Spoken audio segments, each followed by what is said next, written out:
The Call of the Wild, 잭 런던, 3 of 20. 여러분 안녕하세요. The Call of the Wild, 야성의 부름 20회 나누기 세 번째 읽기입니다. 슬라이드 12개 화면으로 구성하였고요. 소설책으로는 12페이지에서 17페이지까지 6페이지 분량입니다.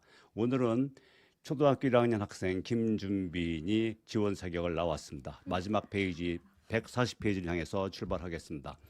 He's no slouch at dog breaking, that's what I say, one of the men on the wall cried enthusiastically. Drew the break, chaos is any day, and twice on Sundays was the reply of the driver as he climbed on the wagon and started the horses. Buck's senses came back to him, but not his strength. He lay where he had fallen, and from there he watched the man in the red sweater answer to the name of Buck. The man soliloquized, quoting from the saloon keeper's letter, which had announced the consignment of the crate and contents. Well, Buck, my boy, he went on in a genial voice, we've had our little ruction, and the best thing we can do is to let it go at that. You've learned your place, and I know mine. Be a good dog, and all will go well, and the woods hang high. Be a bad dog, and I'll weigh the stuffing out of you. Understand? As he spoke, he fearlessly patted the head he had so mercilessly pounded. And though Buck's hair involuntarily bristled at touch of the hand, he endured it without protest. When the man brought him water, he drank eagerly, and later bolted a generous meal of raw meat, chunk by chunk, from the man's hand. He was beaten, he knew that, but he was not broken.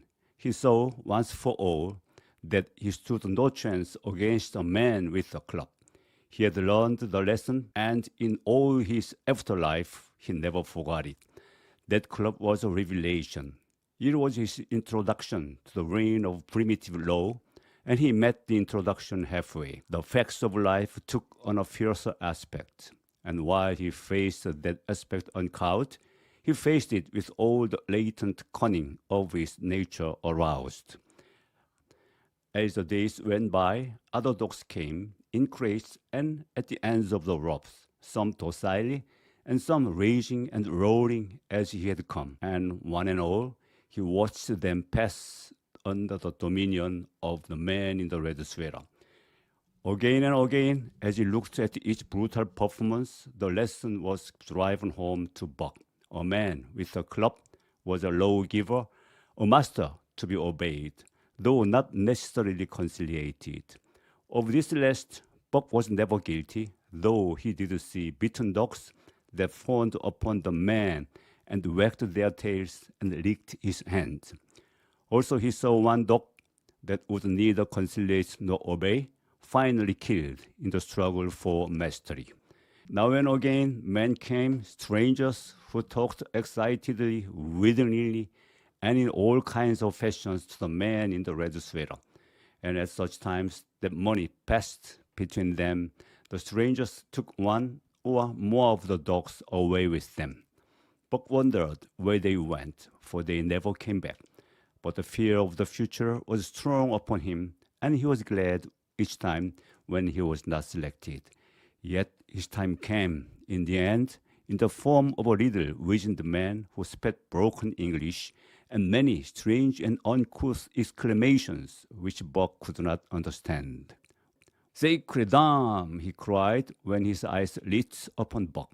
"That one damn bully dog, eh? How much?" 300. "And a present at that," was the prompt reply of the man in the red sweater. "And same is government money. You ain't got no key coming, eh, Pharaoh?" Pharaoh grinned, considering that the price of dogs had been boomed skyward by the unwarranted demand. It was not an unfair sum for so fine an animal. The Canadian government would be no loser, nor would its dispatches travel the slower. Pharaoh knew dogs, and when he looked at Buck, he knew that he was 1 in 1,000, 1 in 10,000, he commented mentally. Buck saw money pass between them and was not surprised when Collie, a good-natured Newfoundland, and he were led away by the little wizened man. That was the last he saw of the man in the red sweater, and as Collie and he looked at the receding Seattle from the deck of the narwhal, it was the last he saw of the warm Southland. Collie and he were taken below by Perrault and turned over to a black-faced giant called Francois. Perrault was a French-Canadian and swarthy, but Francois was a French-Canadian half-breed and twice as swarthy. They were a new kind of man to Buck, of which he was destined to see many more, and while he developed no affection for them, he nonetheless grew honestly to respect them.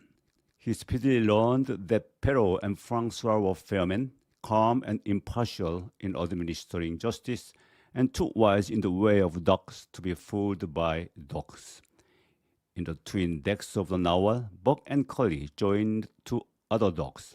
One of them was a big, snow-white fellow from Spitzbergen, who had been brought away by a whaling captain, and who had later accompanied the geological survey into the Barrens.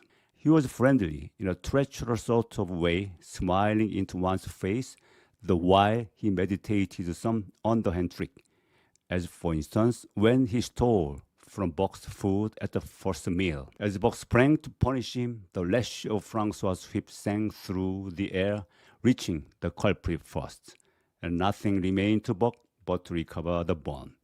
There was fair Francois, he decided, and the half-breed began his rise in Buck's estimation. The other dog made no advances, nor received any. Also, he did not attempt to steal from the newcomers. He was a gloomy, morose fellow, and he showed Collie plainly that all he desired was to be left alone, and further, that there would be trouble if he were not left alone. Dave, he was called, and he ate and slept, or yawned between times, and took interest in nothing, not even when the narwhal crossed the Queen's Shallow Sound and rolled and pitched and bucked like a thing possessed. When Buck and Collie grew excited, half wild with fear, he raised his head as though annoyed, favored them with an incurious glance, yawned, and went to sleep again. Day and night the ship throbbed to the tireless pulse of the propeller, and though one day was very like another, it was apparent to Buck that the weather was steadily growing colder. At last one morning, the propeller was quiet, and the narwhal was pervaded with an atmosphere of excitement. He felt it, as did the other dogs, and knew that a change was at hand. Francois reached them and brought them on deck. At the first step upon the cold surface, Buck's feet sank into white mushy something very like mud. He sprang back with a snort. More of this white stuff was falling through the air. He shook himself, but more of it fell upon him. He sniffed it curiously, then licked some up on his tongue. It bit like fire, and the next instant was gone. This puzzled him. He tried it again, with the same result. The onlookers laughed uproariously, and he felt ashamed. He knew not why, for it was his first snow.